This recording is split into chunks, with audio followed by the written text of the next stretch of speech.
Sa isang residential building sa Hangzhou ay dating nanirahan ng masayang mga residente. Madalas ay nakikita-kita ang mga magkakapitbahay sa baba ng kanilang building para magtipon-tipon o mag-usap o di kaya ay para mag-exercise.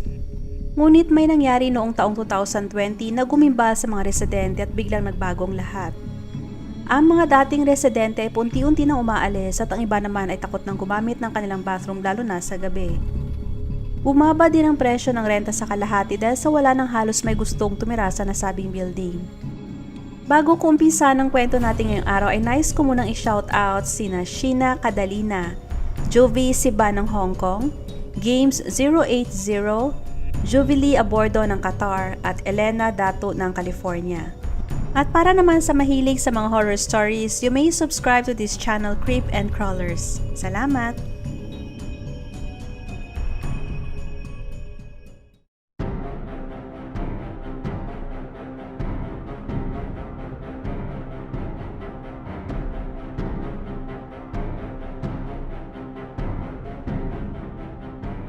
Si Lai Huaili ay pinanganak noong taong 1967 sa Hangzhou, Zhejiang Province ng China. Siya ay nagtatrabaho sa isang foreign company. At may anak ito na babae sa dati nitong asawa. Ikinasal si Lai kay Xu Gaoli taong 2008 at nanganak sa pangalawang anak niya na babae sa kasunod na taon. Si Xu ay pinanganak taong 1965 sa rural area ng Shaoxing, Zhejiang. Mahirap ang pamilya ni Xu, lalo na nung namatay ang kanyang ina nung 4 na taon pa lamang siya. Nagsumikap ang kanyang ama para matustusan ang kanilang pangangailangan. At sa edad na 19 ay sumali siya sa military at tumagal ng 3 taon. Pagkatapos ay bumalik ito sa kanilang lugar para magtrabaho sa isang glass factory. Taong 1987 ay nakipagsapalaran si Xu sa Hangzhou para umpisahan ang fish feed business. Nungupahan ito sa isang bahay sa Hangzhou at doon niya nakilala si Lai na siyang anak ng kanyang landlord. Gwapo si Xu nung kabataan pa niya, makapalang buhok at matipuno. Doon nagsimula ang kanilang relasyon ni Lai na tumagal ng 3 taon. Ngunit nung binalak na nila magpakasal ay tutol ang mga magulang ni Lai dahil sa ayaw nilang magpakasal ito kay Xu. At bilang resulta ay naghiwalay silang dalawa. Kinasal si Lai sa ibang lalaki sa pamamagitan ng arranged marriage at nagkaroon ng anak na babae. Si Xu naman ay nagkaroon ng karagdagang negosyo at kalaunan ay lumipat sa Shanghai. Naging duck butcher din si Xu. Nag-ipon ito ng pera at nag-umpisa mag-trade ng mga animal feeds. Noong mga panahong din yun ay nagkaroon din siya ng asawa at sila ay nagkaanak ng isang lalaki. Simula nung nagkahiwalay sina Lai at Xu, wala na silang naging koneksyon. Taong 2000 ay nag-umpisa si Xu ng duck farming business. Doon niya inubos ang kanyang savings at doon na rin nag-umpisa magkaroon siya ng maraming utang. At sa hindi inaasahang pagkakataon ay nagkita ulit sila ni Lai. Tinulungan siya ni Lai sa problema niya sa pera. At dahil sa napapadalas ulit ang kanilang pagkikita ay bumalik na rin sa dati ang kanilang pagtitinginan. Dahil sa naudlot na relasyon at pagpapakasal ay nagdesisyon ng dalawa na sa pagkakataong yun ay wala nang makakapagpigil pa sa kanilang dalawa. Kinausap nila ang kanilang mga asawa at sinabi na makikipag-divorce sila. Hindi pumayag ang asawa ni Xu. Hindi rin pumayag ang asawa ni Lai. Nagbanta si Lai na kapag hindi pumayag ang asawa ay iwawaldas niyang lahat ng kanilang pera para malubog sila sa utang. Nakapagsabi din si Xu sa isang kaibigan na hindi lamang dahil sa bumalik ang kanilang pag-iibigan ni Lai kaya niya ito pakakasalan, kundi dahil sa alam niyang matutulungan siya ni Lai sa kanyang mga utang. Katunayan ay nangako din si Lai na magbibigay at tutulong siya kay Xu para sa financial support nito sa kanyang dating asawa. Matapos ng kanilang divorce ay wala sa kanilang dalawa nagkaroon ng kustodiya sa kanilang mga anak. Lumipat na rin si Xu sa Hangzhou at taong 2009 ay ipinanganak ang kanilang anak. Taong 2010, ang lupang ginamit ni Xu para sa kanyang duck farming sa Shanghai ay naibenta niya sa halagang $160,000. Tumira silang pareho sa bahay ni Lai ngunit hindi nagtagal ay na-demolish ang bahay kaya sila inilipat. Bilang compensation ay binigyan sila ng 2 tig 110 square meters na apartment. At dahil sa isang unit pa lamang natatapos ay sa isang unit na tumira sina Lai at Xu kasamang anak. Naging maayos ang pagsasama nila Lai at Xu kasama ang kanilang anak. Maayos at maalaga sa pamilya si Lai. Siya ang humahawak ng pera nilang mag-asawa at magaling siya mag-manage ng kanilang mga finances. Matapos makuha ni Xu ang binayad sa kanya para sa lupa ay nag-invest ito sa stocks. Pursigido si Xu kahit na madalas ito ay natatalo. Katunayan ay kinumbinsi din niya si Lai na pondohan siya ng pera para sa stocks.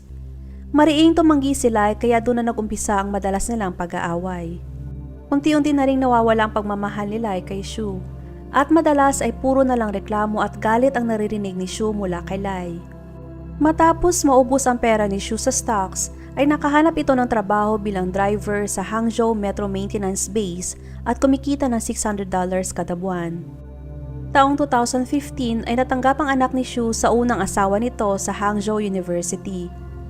Tinanong ni Shu si Lai kung pwede ba nilang ibigay ang isa sa kanilang apartment sa anak nito para doon na ito manirahan. Ngunit hindi pumayag si Lai at tanging sa kanya lamang nakapangalan ang dalawang property. Early ng 2020 ay na-handover na sa kanilang apartment. Sinabi ni Lai kay Shu na siya nang bahala para sa renovation ng apartment. Sumama ang loob ni Shu dahil sa inasa sa kanya ni Lai ang renovation. At alam naman ni Lai na wala na siyang pera at maliit na rin ang kanyang sinasahod.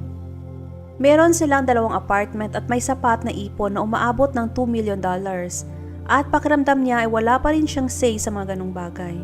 Pakiramdam din niya ay wala ng respeto si Lai sa kanya. Sabado ng umaga ng July 4, 2020, sabay na pumunta si Shu at Lai sa hospital. Si Shu para sa kanyang dental appointment at si Lai naman ay para kumuha ng kanyang gamot sa high blood. Kinahapunan ay pumunta si Shu sa kanilang apartment para i-check ang progress ng renovation. Samantalang si Lai naman ay umalis kasama ang kanilang anak para bumili ito ng libro at birthday cake. Bandang alas 5 na ng hapon nakauwing mag-ina. Masaya pa sila nag-uusap habang nasa elevator. Nung gabing yun ay nag-celebrate sila ng 11th birthday ng kanilang anak. Nagluto si Shu ng meatballs bilang ulam.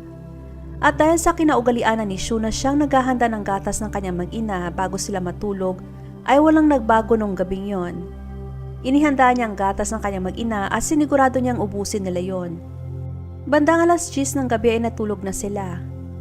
Lunes, July 6, 2020, tumawag ang isa sa mga staff ng kumpanya kung saan nagtatrabaho si Lai.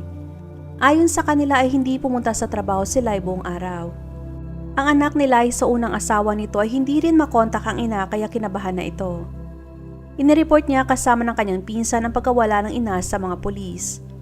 Nagprint pa sila ng mga flyers para sa missing persons at inindikit nila yon sa kalapit na mga lugar.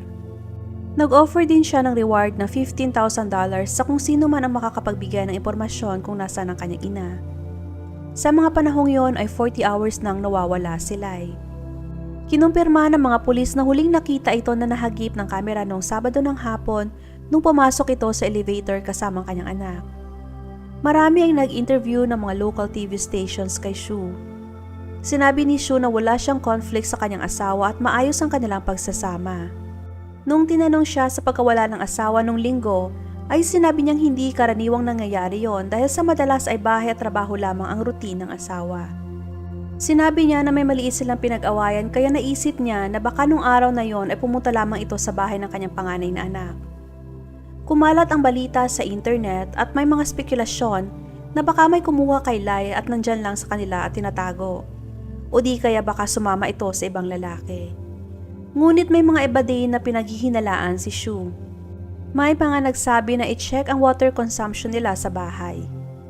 Matapos ang masusing pagsusuri ng mga pulis sa lahat ng surveillance cam footages, ay hindi nila nakita na umalis o lumabas si Lai sa kanilang apartments simula nang umuwi ito kasamang anak. Kaya malamang ay may foul play sa pagkawala nito. Ayon sa mga kapitbahay na mag-asawa ay wala naman silang naririnig na kakaibang ingay sa makalipas na 2 araw.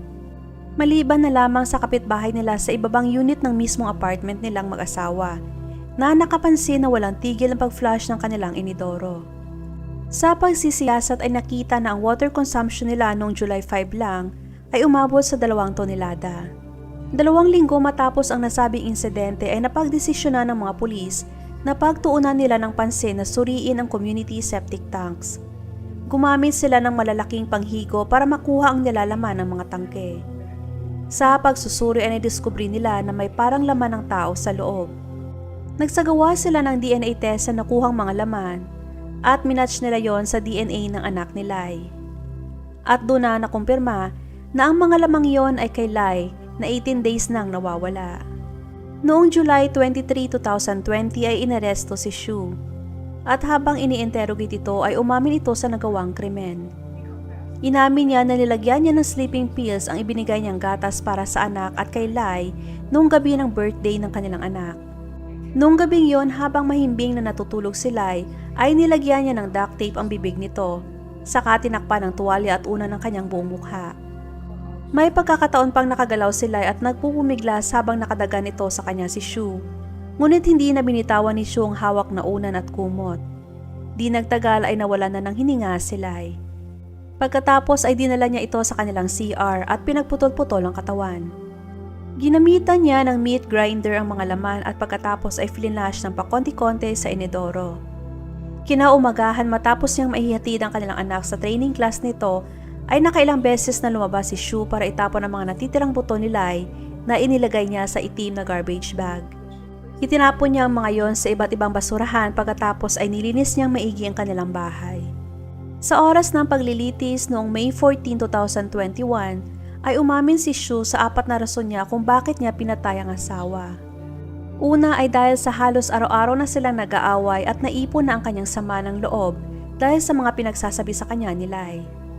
Pangalawa ay may alitan din sila ni Lai tungkol sa apartment dahil sa ayaw ni Lai na idagdag ang kanyang pangalan. Pangatlo ay nabanggit ni Shu na may mga nagawang mali si Lai sa kanya dati pa na hindi niya makalimutan. Ngunit hindi na niya sinabi pa sa korte kung anong mga yon. At ang panghuli ay pinag-aawayan nila ang tungkol sa pag-aaral ng kanilang anak at ayaw daw ni Lai na mangialam pa siya. Noong gabi ng July 4 ay aksidenteng nasugatan si Lai habang nililinis niya ang meat grinder na gagamitin ni Shu para gumawa ng meatballs. Dahil lang doon ay nag-away sila. Kahit na si Shu na mismo ang kumalma sa kanilang pag-aaway ay alam ni Shu na hindi na stable ang kanyang pag-iisip. Lagi na silang nag-aaway ni Lai kahit na sa maliliit na bagay. At ayaw niya na nag-aaway sila sa harap ng kanilang anak.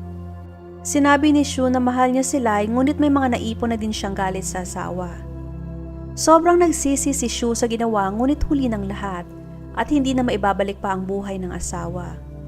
Noong July 26, 2021 ay sinentensyan si Shu ng death penalty sa kasong premeditated murder. Umapila si Shu sa korte sa kanyang hatol. Ang kanilang anak ay personal pang sumulat ng letter of forgiveness at isinumite yon sa korte. Gayunpaman matapos ang masusing pagsaalang-alang ay naniniwala ang korte na dahil sa 12 years old pa lamang ang kanilang anak ay hindi pa niya gaanong naiintindihan ang sitwasyon at posibleng na-impluwensya nito ni Shu na sumulat ng letter. At noong April 8, 2022 ay pinanindigan ng korteng hatol na kamatayan kay Shu. In-execute si Shu noong March 21, 2023. Sa kasalukuyan ng kanilang anak ay nasa pangangalaga ng unang anak ni Lai. Dahil sa nangyari ay nagkaroon ng malaking impact yon sa mga tao sa China. Ang kanyang napakakalmadong kilos nung panahon na in-interview siya ay hindi kayang gawin ng iba at nagpapakita na wala itong takot at konsensya at makasarili. Mukha siyang mapagmahal at maalagang asawa. Ngunit may kakayahan siyang pumatay dahil lamang sa maliit na argumento at sama ng loob. Iginiit niya ang epekto ng low self-esteem, kawalan ng kontrol sa sarili, katayuan ng pamilya, mga hangarin na hindi niya maabot, at ang masasakit na salita ng asawa. Para kay Shu ay maibabalik niya ang lahat ng mga yon pag nawala ng asawa. Hindi itinago sa publiko ang totoong ginawa ni Shu sa asawa para magsilbing awareness sa mga taong nakakaranas ng kaparehong problema sa pamilya. Para mabigyan din sila ng oras na mabago at maitama ang mga pagkakamali at pagkukulang sa kanilang relasyon.